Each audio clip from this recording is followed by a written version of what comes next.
¿Cuánto tiempo dura esta blanca conjunto? 3. Que dure bien. 1, 2, 3 y ahí cortamos. Vamos de acá. 1, 2, 3.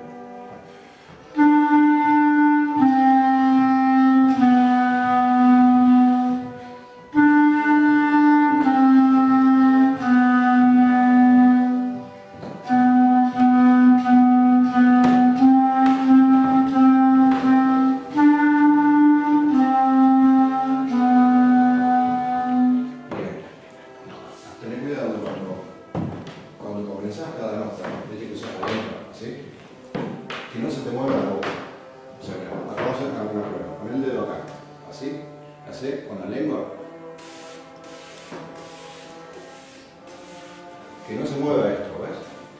Entonces vamos a hacer con la nota sol.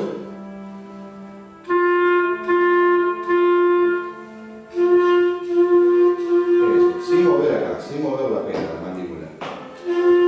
Mis comienzos fueron a los 10 años en una banda y escuela de música en el interior de la provincia de Buenos Aires, en Salto. Y esta escuela de música tiene muchos puntos en común con el trabajo que estamos haciendo en las orquestas infantiles y juveniles de la ciudad y de Nación también, con las orquestas del Bicentenario. Los chicos disponíamos de instrumentos para ir a estudiar, teníamos cierta libertad para elegir qué instrumentos, como los chicos, acá primero hacíamos una recorrida y vemos con qué instrumentos nos identificábamos. Bueno, muchos de los que empezamos a los 10 años, hace ya muchísimo, seguimos con la música. Yo a veces me cruzo, algunos están acá en Capital también, y algunos hasta es profesor de este mismo programa, y, al igual que yo, ¿no? Y la verdad que fue muy estimulante eso, porque estábamos constantemente con chicos de la misma edad, tratando de aprender un instrumento, y también con chicos más avanzados, como sucede acá también. Y también con adultos. Era un clima realmente que yo encontraba muy estimulante para el estudio. ¿Y esa curiosidad que vos mencionabas, te alentaban o había alguna manera, vos ahora a la distancia detectás que había alguna forma de alentarte? Sí.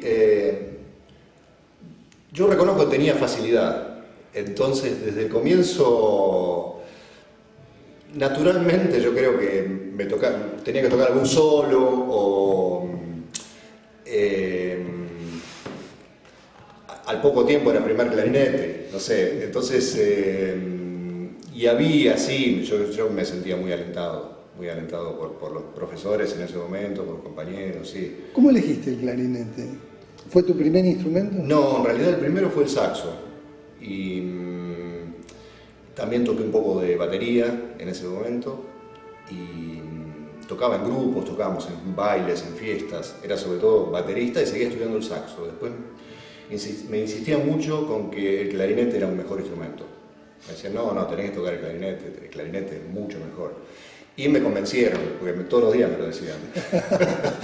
Entonces, bueno, estudié clarinete. Después me di cuenta que no era mejor ni peor, era otro instrumento, ¿no? Pero seguís tocando saxo. Y después retomé los estudios serios del saxo cuando ya me vine a Buenos Aires a los 18. Ahí fue cuando ingresé al conservatorio y estudié las dos carreras, la de clarinete y la de saxo. Porque cuando dijiste estudios serios, ¿qué serían los estudios no serios? Bueno, esa es la pregunta. Es una muy buena pregunta. No sé si estuvo bien utilizado o no la palabra. A lo que yo me refería era a los estudios formales, a los estudios de conservatorio, de clases, de una clase semanal con un profesor, con un programa, con todo lo bueno y lo malo que podemos discutir sobre el tema, ¿no? Pero era así. Serios, tenía que haber usado comillas quizás, estudios formales, académicos, de una institución, a eso me refería. Lo otro también era serio, obvio que era serio, en otro sentido. La música siempre me la tomé seriamente, desde los 10 años, o sea que también era serio. Sí, ¿Te divertías además?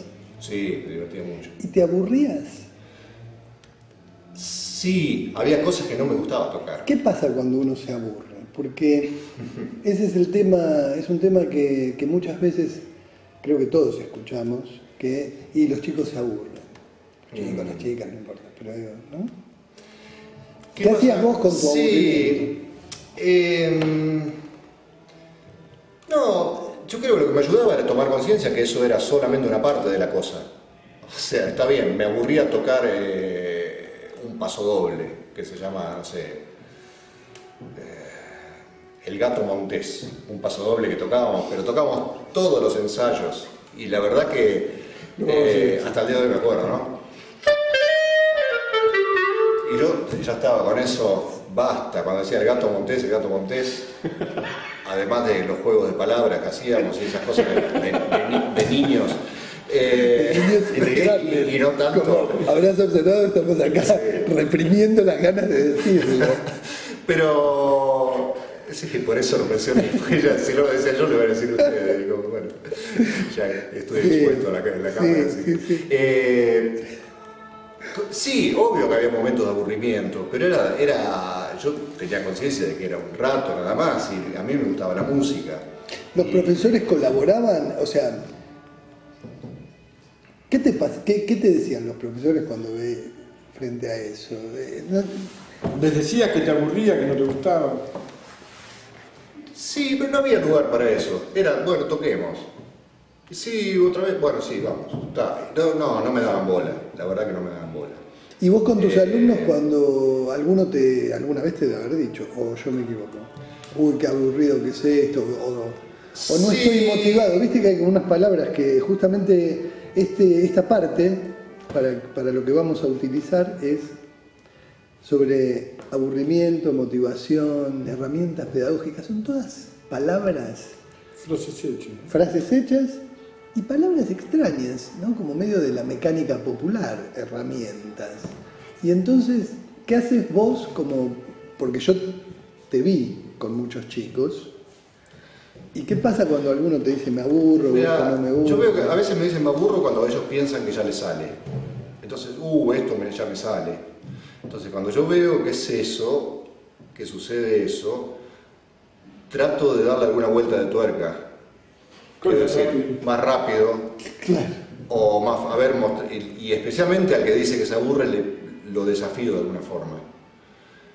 Tratando de que toque más fuerte, más rápido, una octava arriba, cosa que no darle lugar al aburrimiento. O sea que el aburrimiento no está alineado con el no me sale. Bueno, a veces pasa también, sobre todo con los chicos más iniciales, que ellos dicen, no, esto no, y yo preguntando un poco me doy cuenta que en realidad no quieren tocar algo, lo disfrazan de aburrimiento porque en realidad no les sale. Les aburre quizás la frustración, eso es. Hay un elemento de frustración, supongo, que hace que ellos digan, no me sale, toquemos otra cosa. ¿Y qué querés tocar? Y enseguida empiezan a tocar algo que sí les sale. Entonces, en ese caso, el desafío, en realidad son todos desafíos para nosotros, para los profesores, ¿no? Es primero encontrar cuál es el problema. También hablarles que es imposible que todo lo que toquen les guste. Digo, yo soy músico profesional, te diría que 60% de lo que toco me gusta, diría, 40% no. ¿Y qué voy a hacer? Pero ellos son niños, entonces digo, hay que tratar de entender, hacerles ver que, bueno, como decía antes, una cosa que no te gusta es solo parte de toda la experiencia. Es solamente, bueno, no te gusta esto, y bueno, lo lamento, toquémoslo igual. Yo trato de estar muy consciente de esa necesidad de improvisar y de cambiar. Bueno, además de que me gusta el jazz, digamos, y eso yo creo que forma parte de mi formación y influye un poco en la manera que enseño, ¿no? Pero uno a veces viene con un plan de trabajar cierta obra porque el director de la orquesta nos dice, hoy tienen que aprender Ya lloviendo está, 2x10, así se llama lo que estoy viendo. Entonces, muchas veces tenemos la presión esa de trabajar eso, ¿no? Entonces uno viene con un plan y hay que cambiar, pero incluso dentro de ese plan también hay que tener estrategias, yo creo, de motivación, de generar interés y de buscar que el mensaje que uno intenta transmitir llegue. Digo, no hablo de demagogia, ¿no? Hablo Digo, porque sería fácil, bueno, chicos, toquemos cumbia. Me gusta la cumbia, pero digo, es el ejemplo más usual, ¿no? Como, bueno, me arrepiento de haber dicho eso ahora, porque en realidad me gusta la cumbia, pero, digo, pero muchas veces es una... Exactamente. Entonces, no está bueno caer en la demagogia, es decir, voy a enseñar y enseño y uso herramientas demagógicas. En realidad, sí hablo de estrategias de enseñanza, ¿no? De tratar de generar el interés. Daniel, ¿vos te autocriticás más como músico o como docente? Las dos cosas. A veces hay clases que uno siente, al igual que un concierto, que salió todo bien. No me estoy poniendo un puntaje, pero digo, me refiero a una sensación de salir del aula y decís, qué bueno, hoy trabajamos bastante, hicimos cosas nuevas, los chicos estaban receptivos, yo logré que ellos estuvieran receptivos también, hay unas cosas de ida y vuelta. Pero hay veces que no, que es un caos. Y estamos una hora dando vueltas, no todos los grupos son iguales. Y nosotros no todos los días enseñamos de la misma forma. A veces te acostaste a las 4 de la mañana y estás a las 9 dando clases, digo. Entonces sí, a veces me critico, digo, pude haber trabajado de otra forma. Sí, me pasa a veces. No es que estoy todo el día clavándome puñales, pero sí hago un análisis de cómo estoy enseñando en cada época. Y los puñales como músico y los puñales como docente son diferentes, ¿no? Unos tienen más filos que otros. Probablemente. Pero no en sí, probablemente como músico sí. Pero es que no es algo tan distinto. En realidad la materia prima es la misma, es el sonido. Entonces, también la función es otra, pero... ¿Vos cómo aprendiste? ¿En soledad o en esa banda donde te iniciaste había momentos grupales?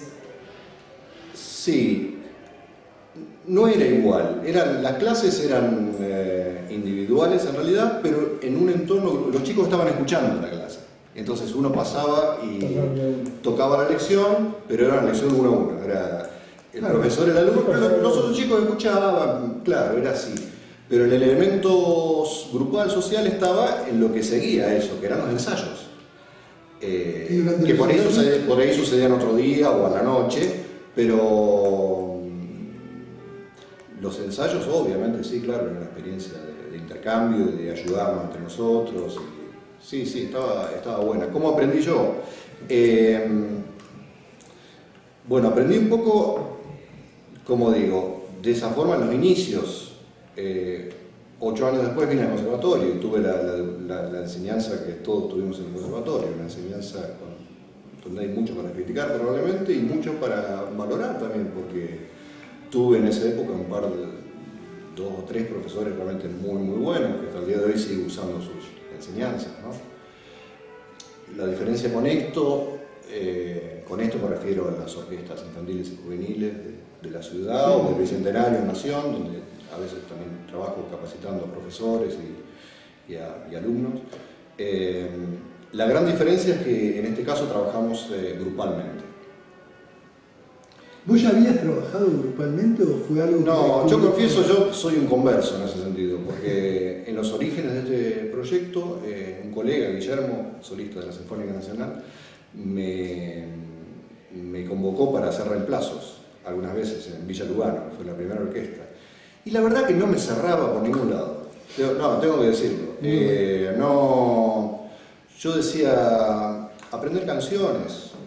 ¿Y para qué aprender? Y aparte todos juntos. ¿Y cómo sé si este la sabe todas las notas, este no, este algunas, y no, si este ni le saca sonido? Era difícil y la verdad que no disfrutaba de la experiencia. No. Pasó el tiempo, fui convocado para trabajar, para ser docente, ya no haciendo reemplazos, sino trabajando. Y empecé a ver los beneficios de eso, de trabajar grupalmente. Se pueden trabajar muchísimas cosas. Perdón que uso tanto la palabra trabajar, pero para mí, para mí la palabra trabajar tiene un poco la connotación esta transmitir, enseñar, concentrarse en un problema. Todo lo que involucra lo que hago acá es para mí trabajar, pero no me refiero al trabajo de 2 a 6 de la tarde donde cobro y me voy a mi casa. Bueno, pero está bien que lo aclares porque tiene una connotación de peso medio negativa, ¿no? Como, No. Y no asociada con la educación, no asociada con el disfrute. Claro. Y es una pena, Claro. porque eso es muy cultural. Totalmente. ¿No? Sí, de acuerdo. Por eso quiero aclarar, porque uno dice trabajo y sé que mencioné varias veces la palabra trabajo, quizás sea un tema para pero debatir. está bien. Cuando yo era chico, las maestras decían, hoy vamos a trabajar tal tema. Y era trabajar, ¿no? Y es trabajar, recién estábamos con Fátima, que está fuera de cámara, y estábamos trabajando en la producción del sonido, ¿no? Y hay que trabajar, porque hay que ver qué pasa con la embocadura, cómo se sopla, pensar en imágenes. Y tus colegas músicos, no solo clarinetistas o saxofonistas, cuando hablan de... Porque en general los músicos profesionales suelen dar clases. No todos, pero algunos dan clases. ¿Con qué te encontraste vos con tus colegas cuando decís trabajo grupalmente, enseño grupalmente? Bueno, muchos de mis colegas de hecho trabajan en este programa. Perfecto. En este programa trabajan músicos que son colegas míos, que tocan en distintas orquestas, Teatro Colón, Sinfónica Nacional, una banda de la ciudad, músicos que tocan música popular en distintos grupos, todos ellos son mis colegas. Y digo, Y todos tuvieron... lo ven como algo... Hay varios conversos. Eso quería decir. Probablemente haya varios conversos, Claro. sí. Pero no conozco las estadísticas, pero sí, seguramente porque la verdad es que antes no era así, esto no existía esta forma de trabajar. Como digo, al principio me parecía muy extraña y después me di cuenta que era en gran medida un trabajo, algo de vuelta a la palabra trabajo, un trabajo que yo tenía que hacer. ¿Y cómo, digamos, pensando que esto lo van a escuchar gente que ya es maestros o maestras de música, que dirigen, que están trabajando en proyectos de música, no decálogo, no prescripciones, pero en función de tu propia experiencia, viste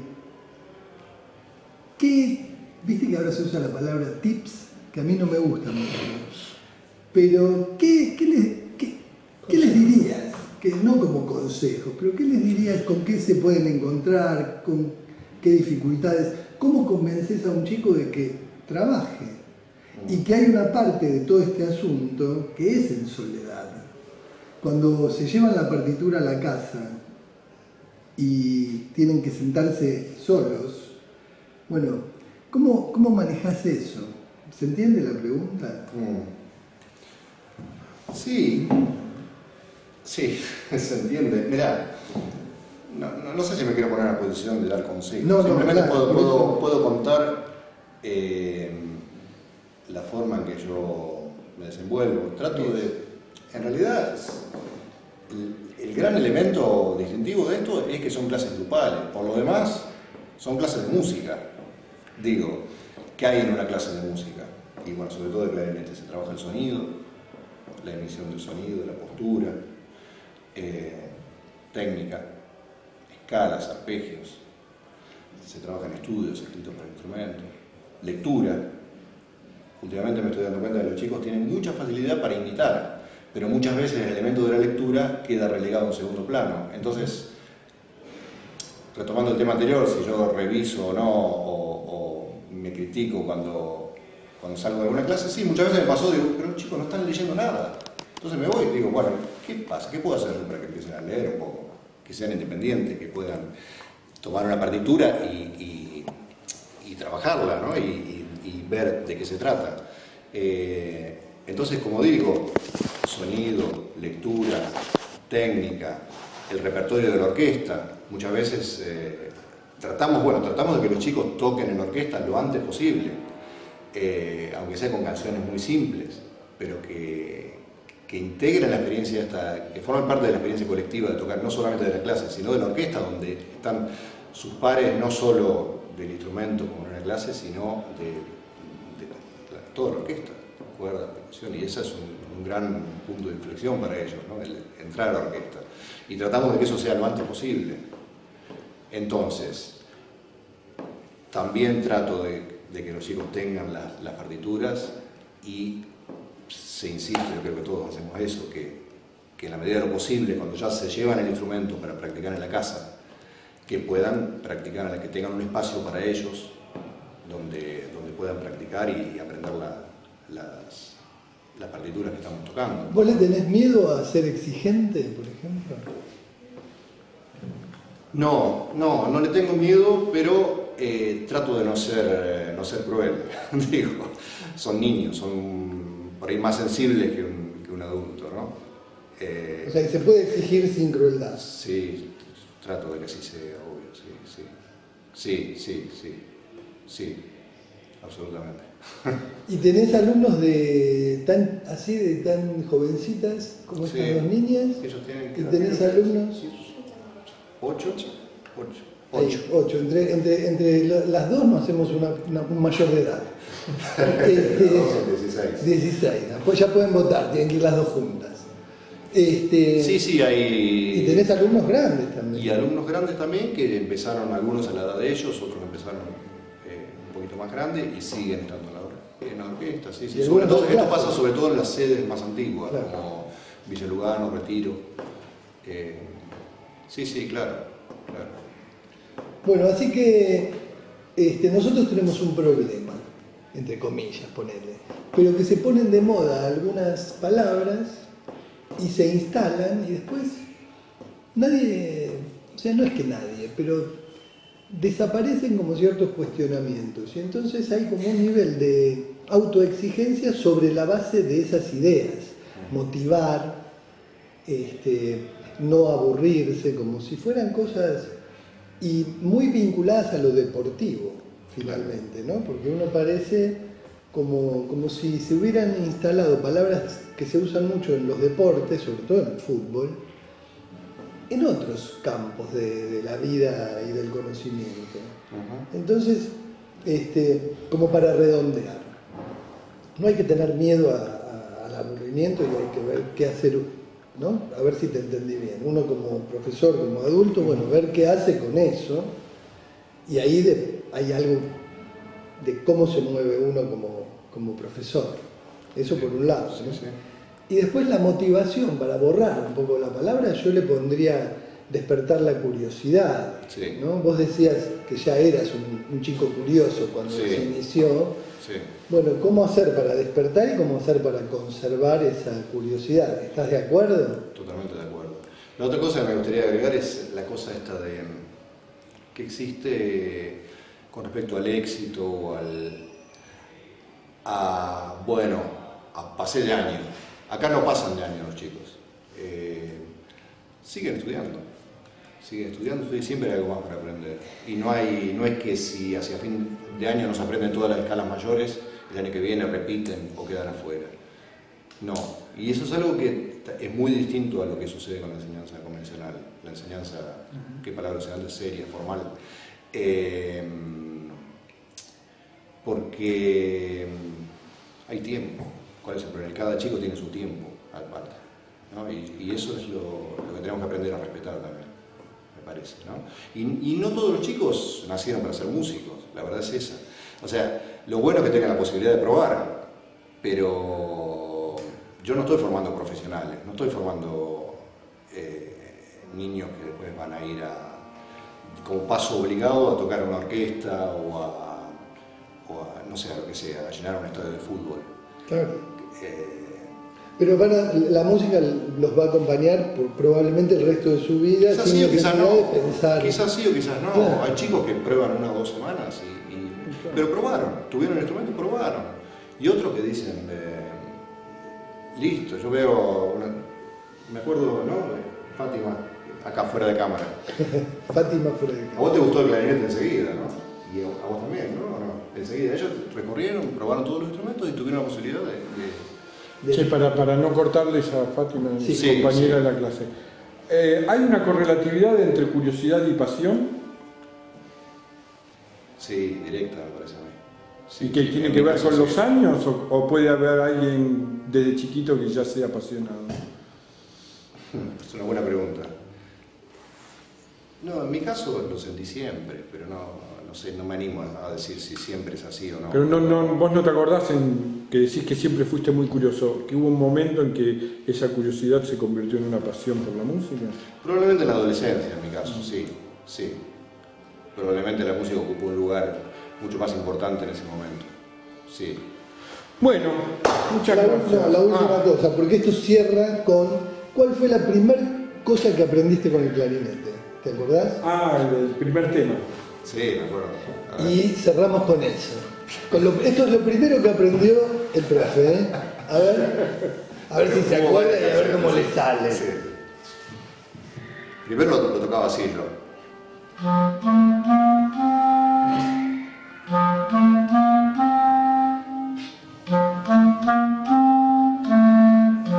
Después empecé a aprender un poco más.